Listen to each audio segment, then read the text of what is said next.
I am what I am. I am my own special creation. So come take a look. Give me the hook or the ovation. It's my world that I want to have a little pride in. My world, and it's not a place I have to hide in. Life's not worth a damn till you can say I am what I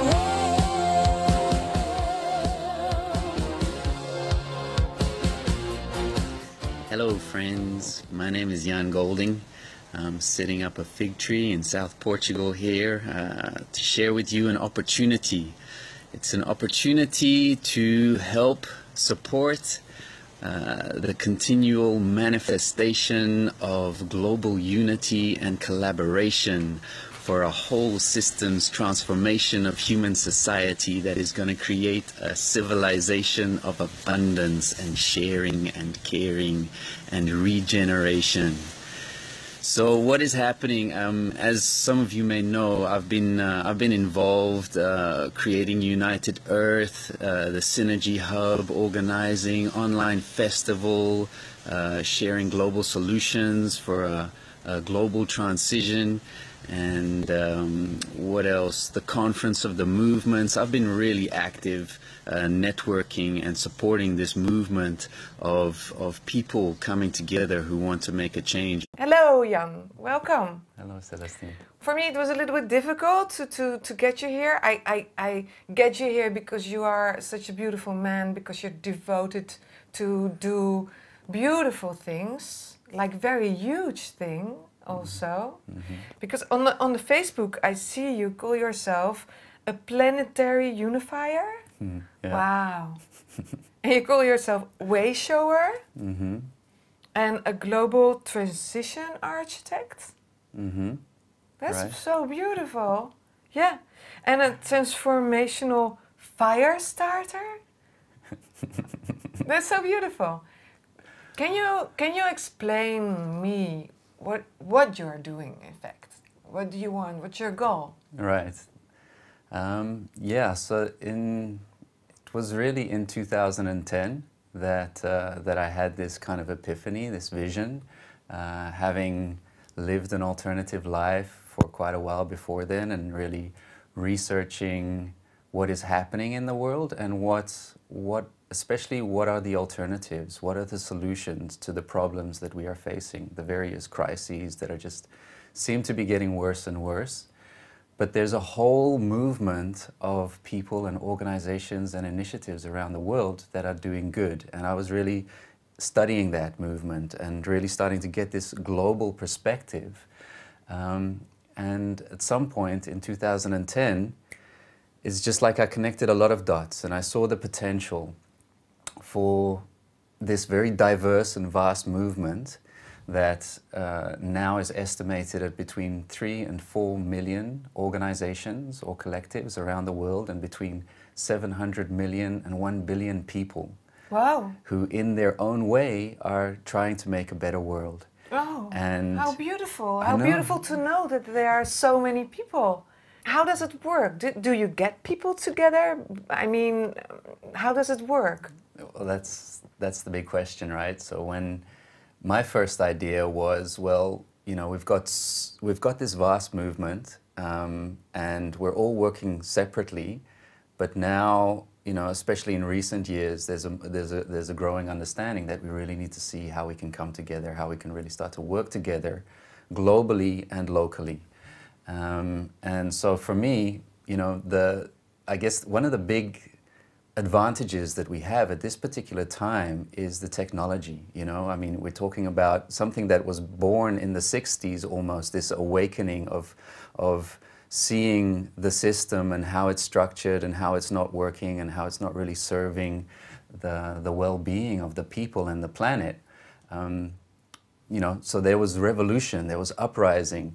Now, today we have the internet, you know, so I was really starting to see the power of technology, the power of the internet, to create an online platform that can really help these organizations to come together, to collaborate, to share ideas and solutions, to see especially how we can get our message, the positive news of these good things that are happening in the world.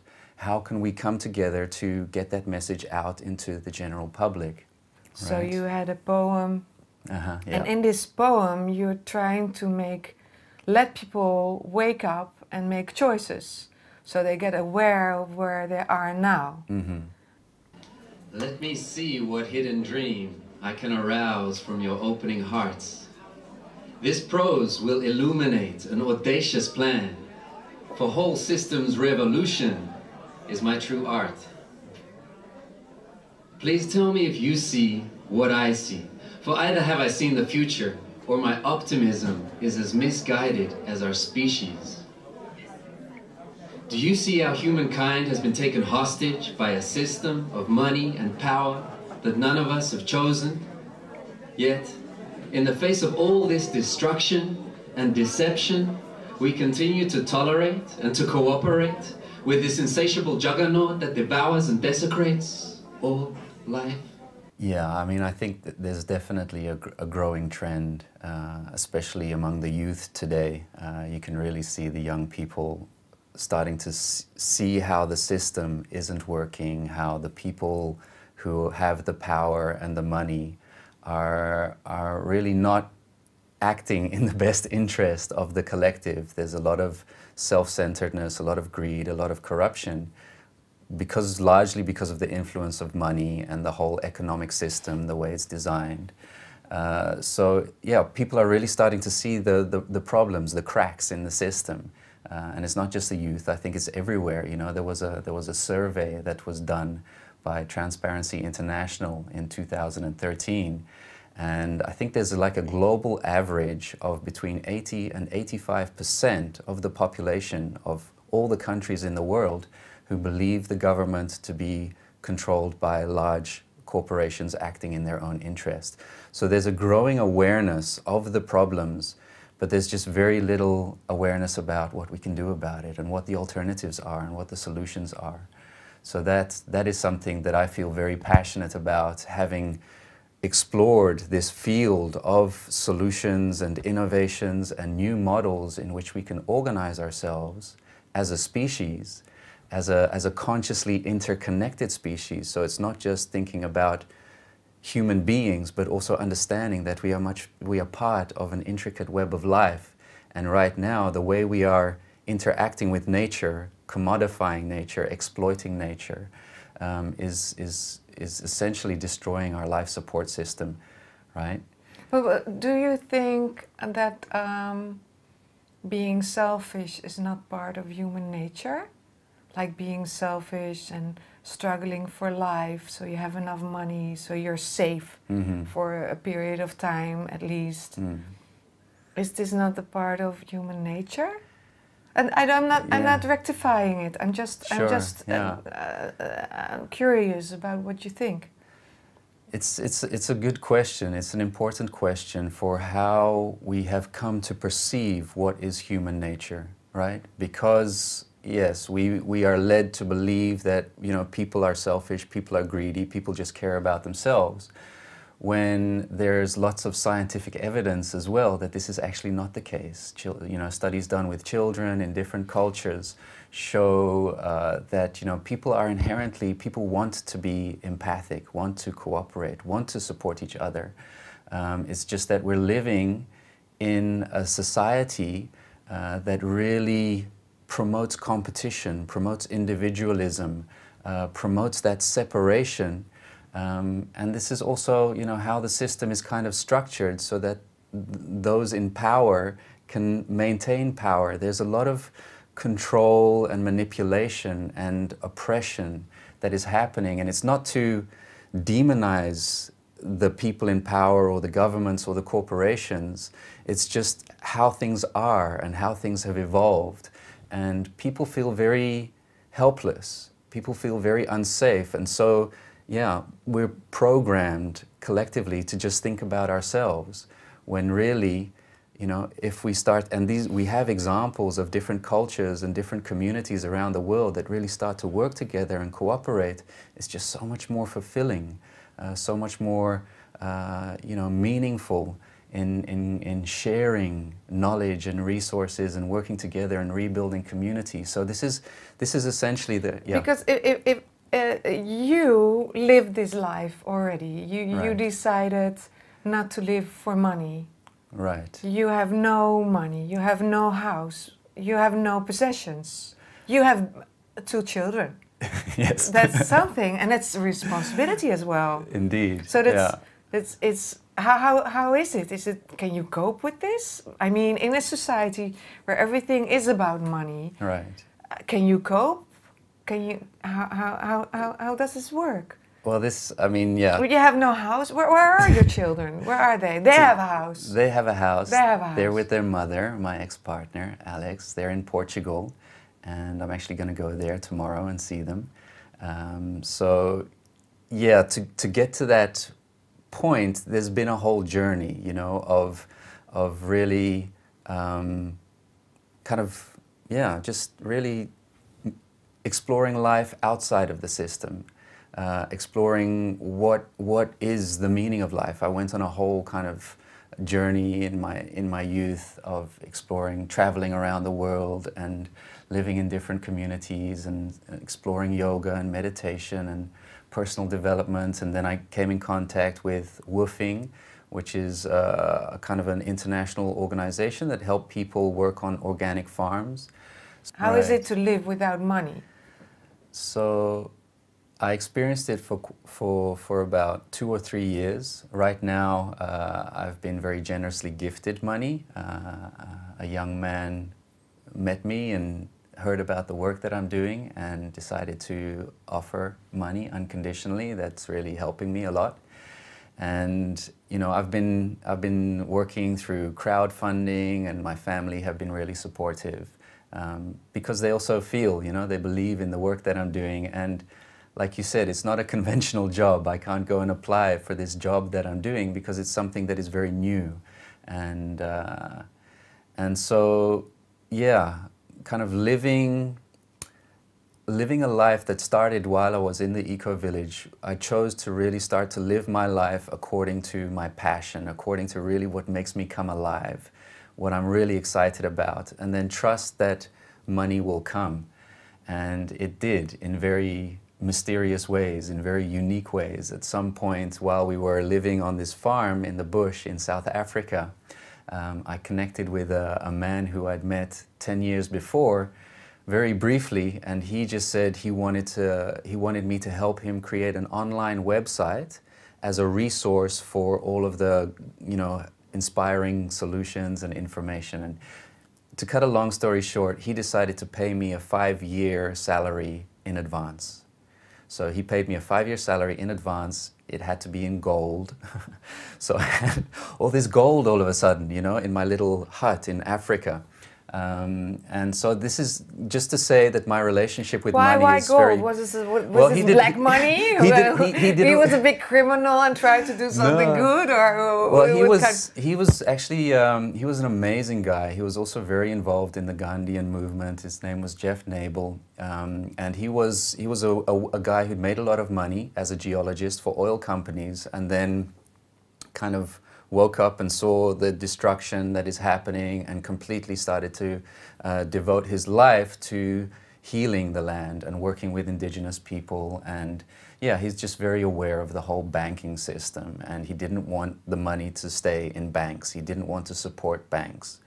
So you got gold. So I got gold. So what did you do with the gold? Did you went to the bank and said, "Here I have my gold"? Or? It was a bit of a crazy story, but yeah, we first had to buy the gold coins. We were in South Africa, so you buy these Krugerrands, and yeah, I had the gold, and every time we needed money, I would have to send the gold back to Johannesburg and convert it to cash. Oh, okay. So, but still, not really disconnected from money. You're still into the system. Exactly. I mean, money is part of our reality. Yeah. And it's not like I'm saying money is bad. It's just that I chose to live a life where money is not my priority. My priority is really doing what I enjoy doing and what makes me happy. And from that, I've found that money can come to you in very unconventional and mysterious ways. And it isn't easy.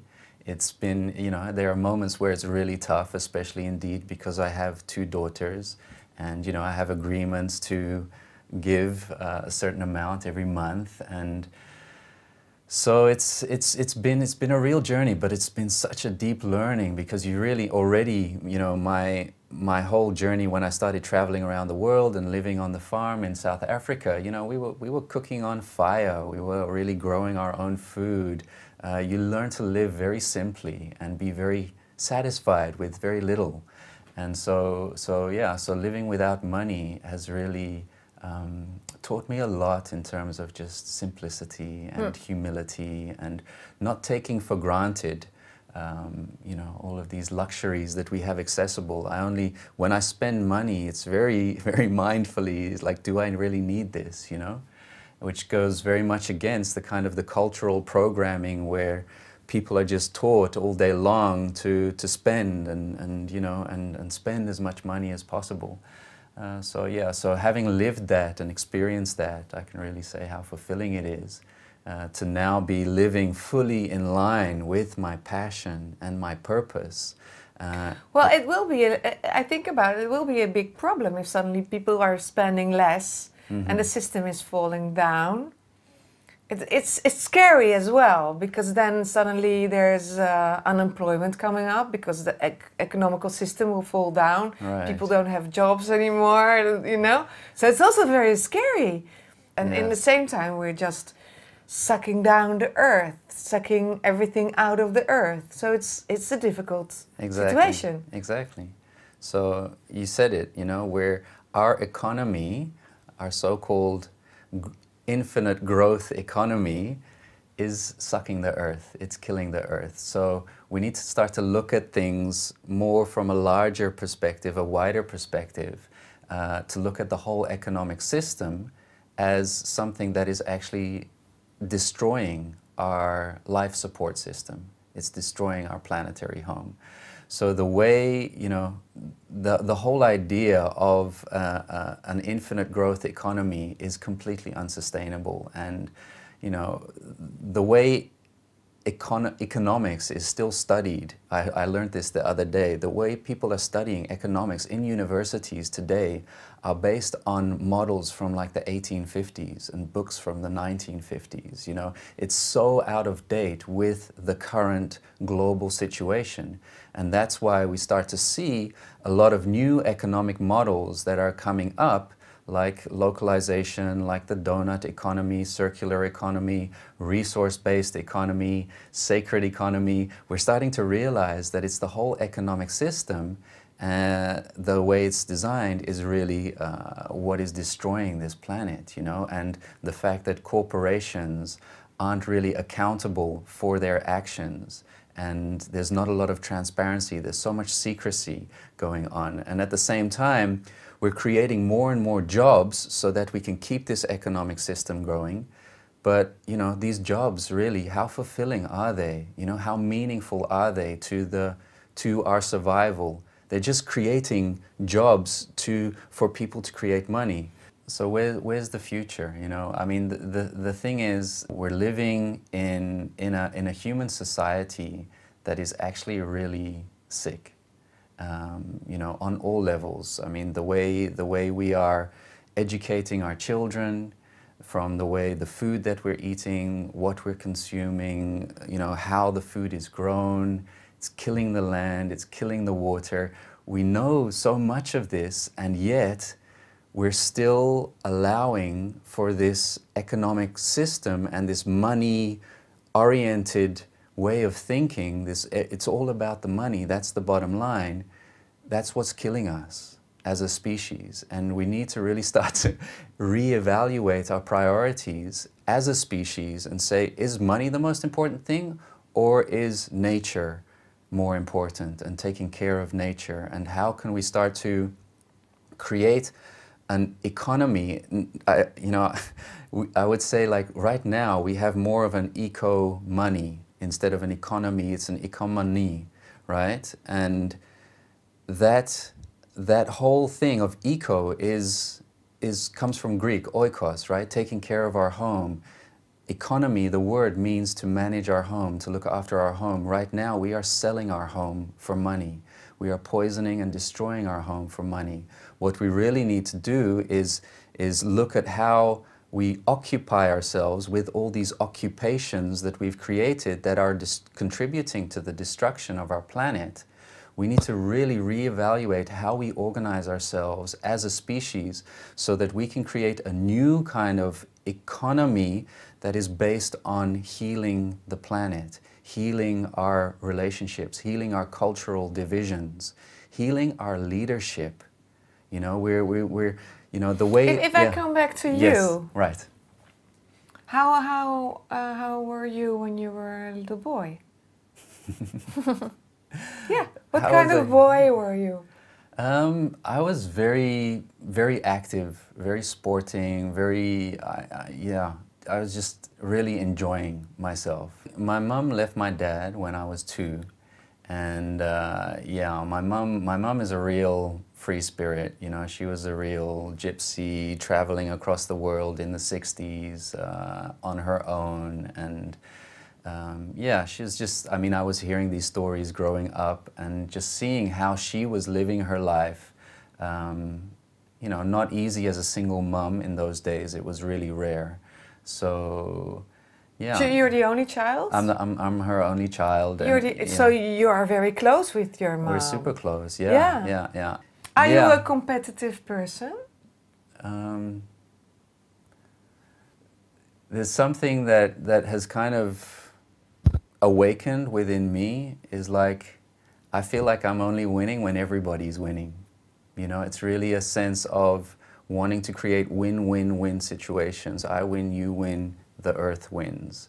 So it's really about kind of redefining cooperation and co-creation. You know, what can we achieve together instead of working against each other? This is the whole, yeah, this is the whole kind of pathology of our culture today, is that there's all this competition, and you know, obviously the whole money system and the scarcity paradigm and the way we're educated in schools and the way we're taught to consume and have the latest iPhone or products and all of that. This is all this competition mentality, right? And this is something that we are now kind of wanting to move away from, as we realize that we, you know, the separation that is created through this competition isn't fulfilling us, isn't nourishing our So what is fulfilling you? To co-create a world where everybody is free and supported to live their passion, to really live their dream, to thrive. And through the research and the work that I'm doing, I know, and there are many groups and collectives and networks around the world that know that we already have everything we need to create a human civilization with new government structures, new economic structures that really support every single person to receive exactly what they need to manifest their full potential. And it's not just human beings, but also all of life. Really understanding that we are an interconnected part of nature. So knowing that we already have these solutions and innovations, it's really a question of how do we organize around these solutions to make them visible in the world, because that is the big problem today, is that these new, all of these 3 to 4 million collectives that I was speaking about who are making a better world, most people don't hear about them. And even they themselves don't hear about the rest. A lot of the people who are trying to make a better world think they're alone, feel very isolated, when actually we're many. So how do you do this? You make conferences, but you have also a platform. So how do you do this? Right. So yeah. So we've been you know, I've been exploring this field, like I said, for this 8 years now. You know, how do we support? How do we create the conditions for unity to happen? And obviously, you know, when I say like I'm a planetary unifier, it's a big thing, but that's really kind of what I feel like I'm in service to. It's not me doing the unifying, but it's really finding the people and the groups who see that same necessity and potential, and want to see how can we support that? How can we create the cultural conditions through events, physical events, online platforms. And we've been working now with a global network, and there's a growing network of what I would call unifiers and whole systems change agents who recognize that not only do we need to unify, but we really need to unify around whole systems healing. So really understanding the interconnectedness of all the challenges and the solutions that we have. So where can they find you? Right. So I'm now very deeply immersed in a small collective called Together in Creation. And there's a website, togetherincreation.org. And that website was founded by a woman who I started working with last year, a woman by the name of Dr. Shelley Ostrov. She lives in Jerusalem. She's South African by origin. And she has been dedicating her life, also to seeing how we can organize ourselves as a species. And she has come up with, really remarkable strategies and models to help us achieve that unification. Like what? So there's a platform called Citizens for a Healthy Earth, and we have just started to introduce that. It's an emerging platform, and it's really a framework that can help this movement, citizens, concerned citizens, and life-affirming collectives to unite and organize in a coherent way for a thriving future for all life. So really providing a framework for how we organize. That's always been the challenge, right? We've always said we want to organize, we want to unite, we want to collaborate. The question has always been how. And with this Citizens for a Healthy Earth, we now have a framework and a step-by-step strategy with principles and foundational agreements for how we can come together internationally and all kind of come into alignment, but still in a way that respects everybody's unique gifts and it's a framework that allows groups around the world to self-organize, but self-organize in a way that we're all kind of moving in the same direction, right? If I go to the last person, like Buckminster Fuller, you chose him as well as someone who inspired you. So can you tell something about him? So yeah, Buckminster Fuller was a bit like a mad scientist, an inventor. He was, I think, more than anything, a systems thinker, really starting to see, planet Earth as a whole being, the human species. You gave me a beautiful quote. Yeah. You never change things by fighting the existing reality. To change something, build a new model that makes the existing model obsolete. This quote is really like a collective motto of the movement, right? You see this quote everywhere, especially within the fields that are really focusing on the solutions, the different global networks and collectives like the Global Eco-Village Network and the Permaculture Network and the Transition Town Network, the groups working on the new economic models. There are these really inspiring global networks of people and initiatives that are really developing solutions. And so we have new economic, new political models. The challenge we have now is how to inform the rest of humanity about these new models, how to spark this global conversation instead of really talking about the problems and focusing on the problems, to really start focusing on the solutions and a new society, a new way of organizing ourselves as a species that we want to create. And this is very much what Citizens for a Healthy Earth is in service to. And one interesting thing as well is that we're going to be creating a space here in Amsterdam, like an innovation hub, where we want to bring together the local groups and networks and really start to create a model of the future here in a space. And we're going to be doing some interesting things around that. Why is Amsterdam so interesting? You're living here. Well, at the moment I'm living here. My mother lives here. Yeah, Amsterdam really lends itself, you know, Amsterdam is renowned for alternative culture, for being forward thinking. There are a lot of amazing cultural free spaces here in Amsterdam. And it's just a global epicenter. It's like a globally positioned to be a world pioneer for the new culture. We really want to create a space that can help Amsterdam become a world leader for urban innovation, really based on the new models and new ways of organizing ourselves. So yeah, we're going to see how ready Amsterdam is to lead the way. Well, thank you so much. You're a really way shower. Thank you so much.